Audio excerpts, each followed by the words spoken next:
Hello. This discussion will be covering about logical fallacies. Logical fallacies are forms of flawed thinking. They can be obvious or subtle. They are often disguised as reasonable claims, which means that detecting them takes practice. This can be the result of errors in reasoning, a lack of evidence, the author's use of irrelevant points, or other reasoning moves that do not logically support the argument. Why logical fallacy is important to recognize in arguments. Recognizing logical fallacies is important because it helps you identify errors in reasoning, which can make arguments misleading or invalid. By understanding these flaws, you can ensure that discussions are based on sound logic and credible evidence, leading to more honest and productive conversations. 5 specific types of fallacies of relevance. Ad hominem. Ad hominem refers to an attack on the person rather than on the argument or the issue. The assumption in some way, his or her statements must also judged unacceptably. It happens when sticking to the issue at hand takes too much energy or integrity. Right now today as a candidate, he supports federal taxpayer funding for Planned Parenthood. I disagree with him on that. That's a matter of principle, and I'll tell you. You are the single biggest liar. You probably are worse than Jeb Bush. You are the single biggest liar. All right. This guy lied. Let me just tell you, this guy lied about Ben Carson when he took votes away from Ben Carson in Iowa. And he just continues. This guy will say anything. Nasty guy. Now I know why he doesn't have one endorsement from any of his colleagues. In the context of the video, Trump is making personal attacks against him instead of addressing their points or arguments. That would be an example of ad hominem. Hasty generalization.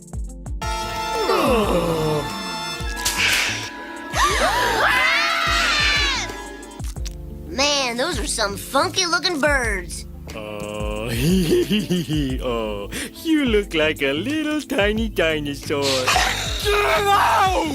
There's one vicious baby bird. Dad, they aren't birds. Sure they are. They came from eggs in a bird's nest, therefore, they're birds.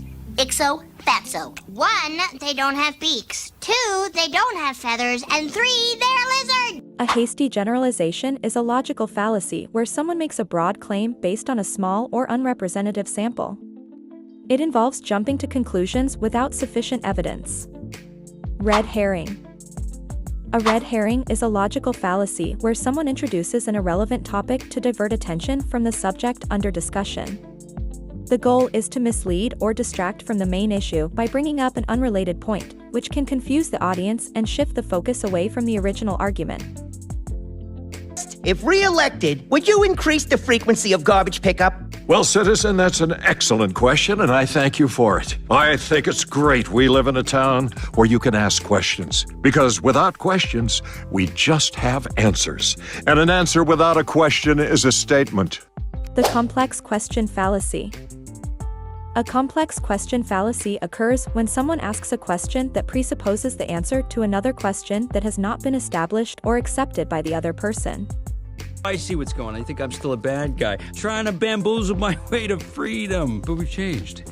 The flower of goodness is blossoming all over the place. Don't you ever get tired of lying? No.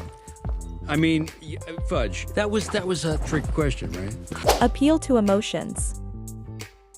This logical fallacy aims to persuade an audience by purposely evoking certain emotions to make them feel the way the author wants them to feel.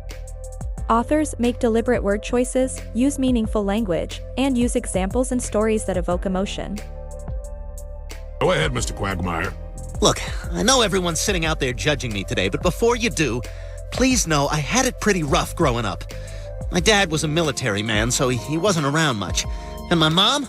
Well, let's just say she was a little promiscuous. In fact, I think my problem started the day I was born.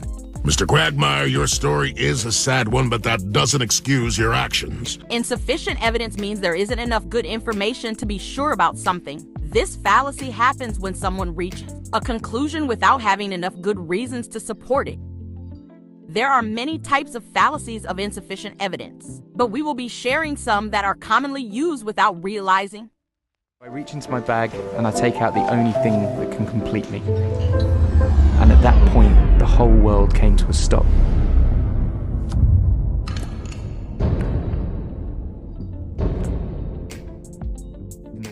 This is an example of an appeal to inappropriate authority. Ed Sheeran, a singer, endorses Heinz ketchup even though he isn't an expert on ketchup. Or he might simply say he likes it because he was paid to do so. You have the right to remain silent. Anything you say or do can be used against you in a court of law. You have the right to an attorney. If you cannot afford an attorney, one will be provided for you. An appeal to ignorance is a logical fallacy where a conclusion is based on the absence of evidence against it rather than on positive evidence in its favor. It occurs when someone argues that a claim must be true because there is no evidence proving it false or vice versa. Do you think you and Mommy did a good job raising me? Of course we did. Well, then you obviously taught me right from wrong. True. And you should trust me to do the right thing. Wait. Or you're a bad father. Take your pick. This statement is misleading because it suggests there are only two choices, proving one thing or assuming another. It ignores the possibility that there could be additional options or that more information might be necessary to make a balanced decision. The crack started with you. Bruno left because of you. Luisa's losing her powers. Isabella's out of control because of you. I don't know why you weren't given a gift, but it is not an excuse for you to hurt this family.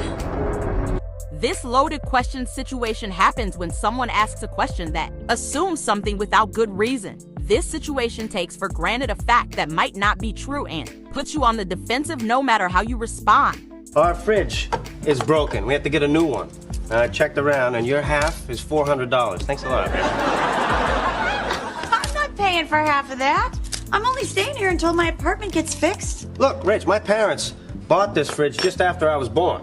Okay? Now, I have never had a problem with it. Then you show up and it breaks. This is a questionable cause, and it occurs when someone wrongly assumes that one event caused another.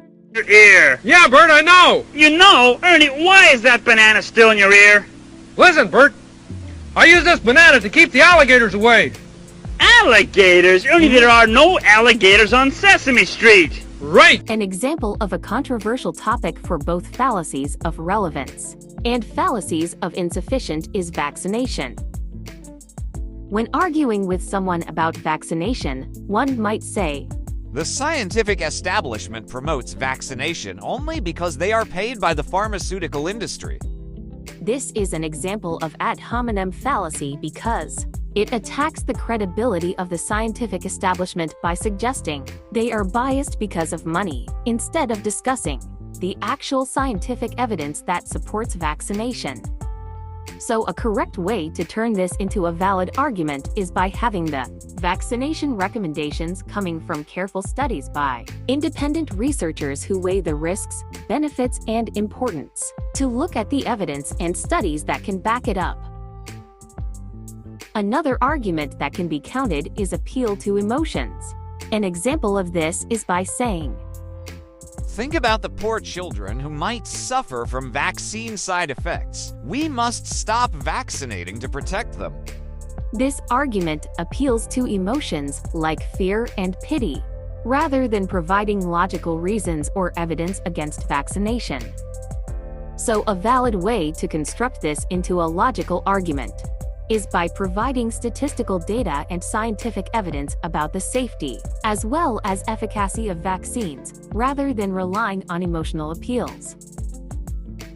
Next, we look at inappropriate appeal to authority. This is under fallacy of insufficient. An example of an argument for this is by saying, vaccines are harmful because a celebrity said so on their social media. This is an inappropriate appeal to authority because the celebrity is not an expert in the field of medicine or immunology. So by citing credible sources such as studies from medical professionals or health organizations that have expertise in vaccines is a good way to validate your argument. Last but not least is appeal to ignorance. An example for this is by saying, there's no evidence that vaccines don't cause autism, so they must be dangerous. It is an appeal to ignorance because it assumes something is true, such as vaccine is dangerous simply because it hasn't been proven false. So, a valid way to create into logical argument is by looking for evidence-based research that shows vaccines do not cause autism, such as studies conducted by reputable health organizations. In conclusion, understanding and identifying logical fallacies is important for improving critical thinking skills, enhancing the ability to assess arguments accurately, and avoiding faulty reasoning. Understanding logical fallacies is essential across everyday life, academics, and work. It enables people to spot misleading or manipulative arguments, leading to better decision-making and fairer influence.